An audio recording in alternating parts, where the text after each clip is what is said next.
भारत के विभिन्न वैज्ञानिकों की श्रेणी में आज हम प्राचीन वैज्ञानिक चरक के बारे में चर्चा करेंगे। चरक जैसा कि नाम से ही हमें ध्यान आता है कि इन्होंने आयुर्वेदिक चिकित्सा पद्धति के प्रणेता के रूप में इन्हें जाना जाता है। भारत की जो आयुर्वेदिक चिकित्सा पद्धति है वो अत्यंत प्राचीन है और ये परंपरा वैदिक युग से आरंभ होती है। चूँकि ऋग्वेद और यजुर्वेद दोनों में विभिन्न रोगों तथा उनके आयुर्वेदिक औषधियों के बारे में जानकारी दी गई है। आयुर्वेद में शरीर विज्ञान के साथ साथ अनेक प्रकार के रोगों को दूर करने की चिकित्सा का वर्णन मिलता है। मूल रूप से हम सभी जानते हैं कि आयुर्वेद की जो चिकित्सा है वो वनस्पति के ऊपर आधारित है। तो आयुर्वेदिक चिकित्सा के प्रणेता के रूप में चरक ने हमें वनस्पतियों के बारे में जानकारी दी, विभिन्न रोगों के बारे में जानकारी दी। उनके बारे में यदि हम बात करें तो ऐसा माना जाता है कि वे सर्वप्रथम आयुर्वेद के प्रवर्तक वैद्य रहे हैं और उन्होंने ये ज्ञान प्रजापति से सीखा था। प्रजापति से अश्विनी कुमारों ने और अश्विनी कुमारों से इंद्र ने और इंद्र के पास से ये ज्ञान प्राप्त महर्षि भारद्वाज को हुआ। इस प्रकार वैदिक परंपरा में चरक का नाम भी आता है। महर्षि भारद्वाज से फिर चरक द्वारा ये ज्ञान प्राप्त हुआ और चरक को हम आयुर्वेदिक विज्ञान के प्रणेता के रूप में जानते हैं। अगर उनके जीवन के बारे में हम बात करें तो बहुत सारी किंवदंतियाँ हमें मिलती हैं। वे गुप्त वेश में पृथ्वी पर आए। उन्होंने पाया कि मनुष्य अनेक प्रकार की व्याधियों से पीड़ित हैं और ऐसे में उनका मन परेशान हुआ।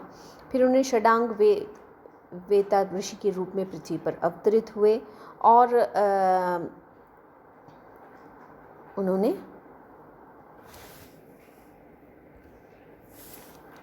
इस तरीके से उन्होंने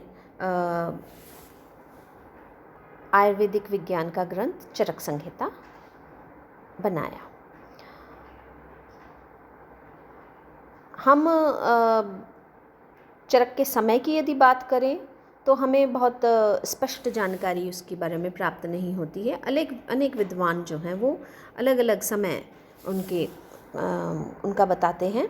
कुछ इतिहासकार मानते हैं कि वे कनिष्क के काल के रहे हैं, लेकिन कुछ इतिहासकार, कुछ विद्वान इस पर संदेह करते हुए उन्हें कनिष्क कालीन नहीं मानते हैं।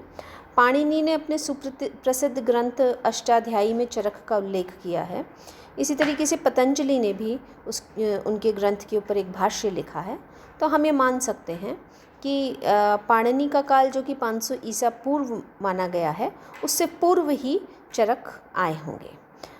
इस तरीके से उनके काल की गणना करने में इतिहासकार अभी भी रिसर्चेस कर रहे हैं और यदि किसी प्रकार का कोई परिवर्तन होता है तो हम या कोई ऐसी रिसर्च हमारे सामने आती है तो हम उनके काल के बारे में सुनिश्चित जानकारी प्राप्त कर पाएंगे।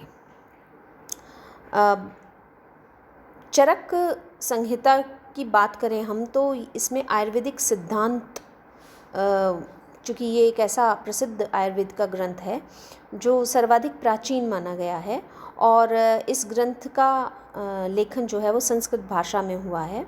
ये गद्य और पद्य दोनों शैलियों में है और इस ग्रंथ से हमें जो जानकारी प्राप्त होती है वो विभिन्न रोगों की और उनके इलाज की है। हालांकि ये मूल रूप में अब चरक संहिता हमारे पास उपलब्ध नहीं है।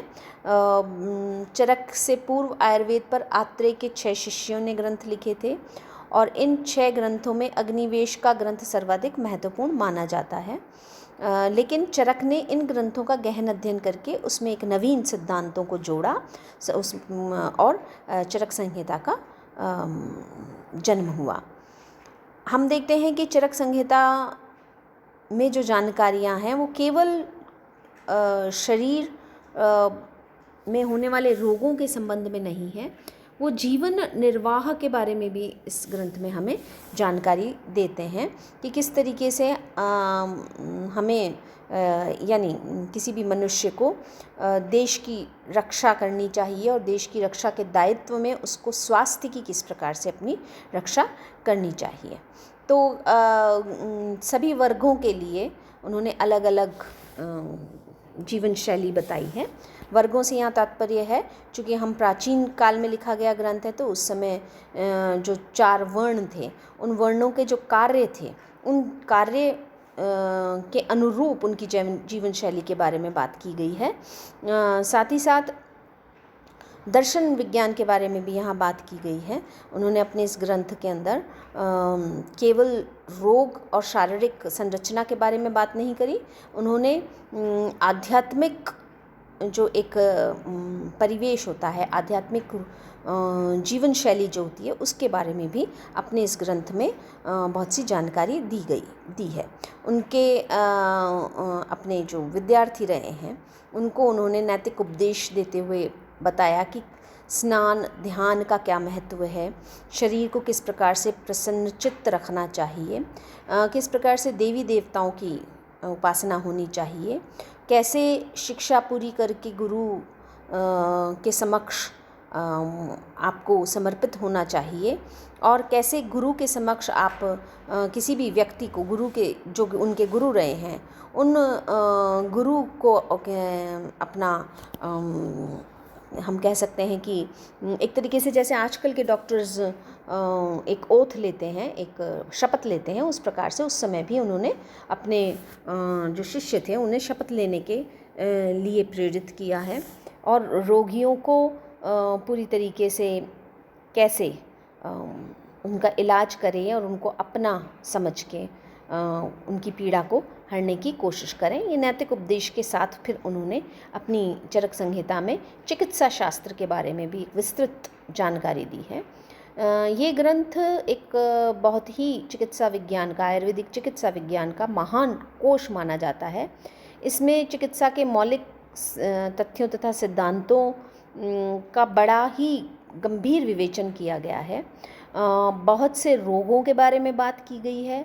उन रोगों के निवारण के लिए, जैसा हम सभी जानते हैं कि वनस्पति शास्त्र यानी वनस्पति जो है वो सबसे महत्वपूर्ण रोग निवारण औषधियों के रूप में आयुर्वेद में प्रयोग में लाई जाती हैं, उनके बारे में जानकारी दी गई है। चरक का जो युग है उसको विचार स्वतंत्रता का पोषक माना जा सकता है। उन्होंने जो सिद्धांत दिए उसमें यानी उन्होंने अपने आयुर्वेदिक तथ्यों के निर्णय के लिए चरक ने 2 डिवीज़न किए हैं। तद्विद्या संभाषा यानी विषय के जानकारी की के बारे में जानकारी रखना, तथा ये जो संभाषा होती थी यानी परिषद जो हुआ करती थी वो 2 प्रकार की होती थी। एक संधाय सभा जो कि मित्रतापूर्वक विचार विमर्श करके बीमारी के बारे में बात करती थी, और दूसरी विग्रह संभाषा जो कि विग्रह करके यानी अलग अलग टुकड़ों के अंदर विचार विमर्श करके रोग को डिस्कस किया करते थे। साथ ही उन्होंने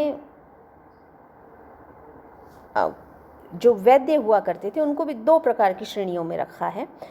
एक श्रेणी प्राणाभिसार वैद्य जो कि सद्वैद्य के रूप में देखे गए, और दूसरे रोगाभिसार जो कि मूर्ख वैद्य जिन्हें उन्होंने कहा।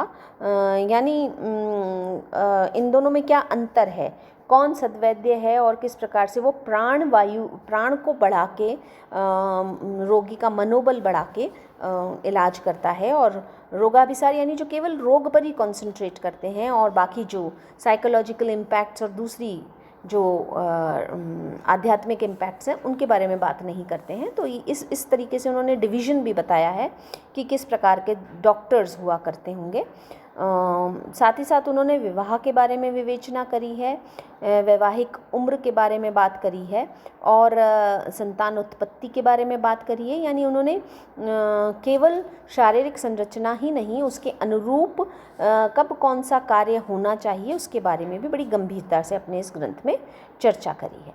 तो हम देखते हैं कि चरक एक बहुत ही महान महत्वपूर्ण वैज्ञानिक रहे हैं, जिन्होंने आज इस युग के अंदर जिस पद्धति का बहुत महत्व निरंतर बढ़ रहा है, उस पद्धति के प्रणेता के रूप में हम उन्हें देख सकते हैं।